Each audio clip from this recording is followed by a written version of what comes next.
So mga tol, malungkot na balita po para sa ating mga Pinoy boxing fans sapagkat sa kakatapos lang po ng laban ni Jerwin Ancahas sa Super Boxing na ginanap sa Las Vegas. Talo po si Ancahas mga tol kay Omar Trinidad via unanimous decision sa score na 97-93. Pabor po ang tatlong hurado dito kay Omar Trinidad. Muntik-muntik ang pambumagsak si Jerwin Ancahas mga tol sa final round.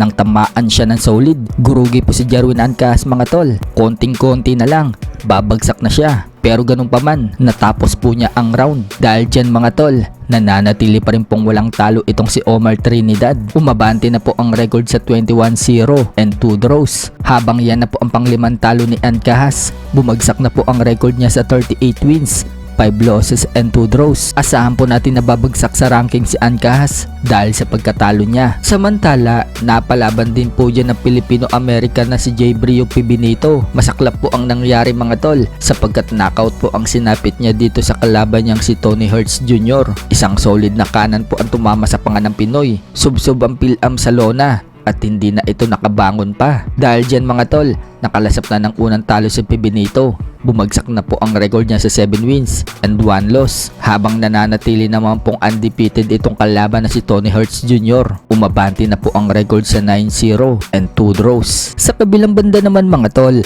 matapos pong matalo si Sander Sayas kay Jaron Ennis via technical knockout sa round 7 at 3 beses po siyang pinabagsak ni Jaron Ennis. Marami po ang nagsasabi mga tol, nahilaw pa daw itong si Sayas. Pinasagupa daw agad kay Jaron Ennis kaya ang ending, talo daw itong si Sayas. Parang si Canelo Alvarez lang daw yan na tinalo ni Mayweather. Hilaw pa daw si Canelo noon. Inilaban na daw agad kay Mayweather kaya natalo daw itong si Canelo. Pero may mga nagsasabi, paano daw hilaw itong si Sayas? Siya nga daw itong unified champion at si Ennis pa nga daw ang umakyat ng super welterweight. Iba lang daw talaga ang level ni Jaron Ennis. May mga nanghihinayang naman mga tol sa naganap sa round 3. Kuwang-kuwa na daw sana ni Sayas yung panalo. Nasaktan daw kasi ni Sayas si Ennis sa round na yan. Nang tamaan ito ng right straight at kitang-kita na hilong-hilo daw itong si Ennis. Kulang lang daw talaga sa follow-up itong si Sayas at killer instinct kaya nakarecover pa daw tuloy itong si Ennis. Habang sinabi naman po ni Virgil Ortiz mga tol, kung siya daw yung nakatama ng ganun kay Ennis, wala na.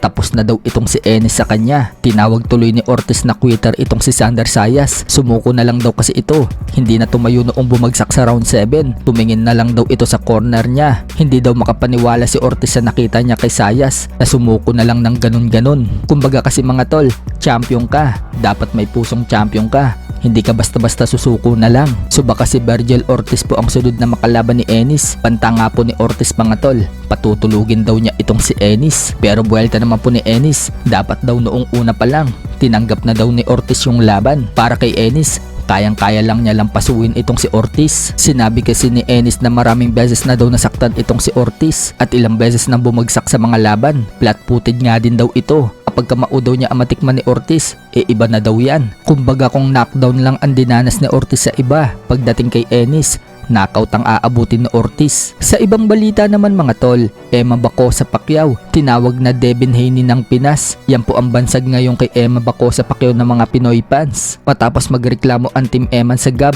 dahil sa ginawang pagsuntok ni Perez sa batok niya ng ilang beses, pati yung referee kasama sa reklamo. So dahil sa ginawang hakbang ng Team Eman, hinahalin tulad siya ngayon ng mga fans dito kay Devin Haney. Ganyan na ganyan din daw kasi si Devin Haney. Nagreklamo kay Ryan Garcia noong talunin siya. Noong mapatunayan na gumagamit ng bawal na gamot si Ryan Garcia. Nabaliktad po ang resulta ng laban mga tol. Ginawang no contest yan. At kinasuhan pa ni Devin Haney si Ryan Garcia ng pambubugbog. Pero iba naman po yung kaso kay Eman. Suntok po kasi sa batok ang reklamo niya sa kalaban. Pero kung pakikinggan ng GAB mga tol ang reklamo ni Eman, baka maging no contest din po ang laban na yan. At mabawian ng titulo itong si Perez. Nagpalitsyon pa naman si Perez mga tol. Tapos babawian lang siya ng titulo. Ang saklap kapag nangyari yan. Kaya nga ika ni Perez mga tol, kung hindi daw sila marunong tumanggap ng pagkatalo, wag na daw magboxing.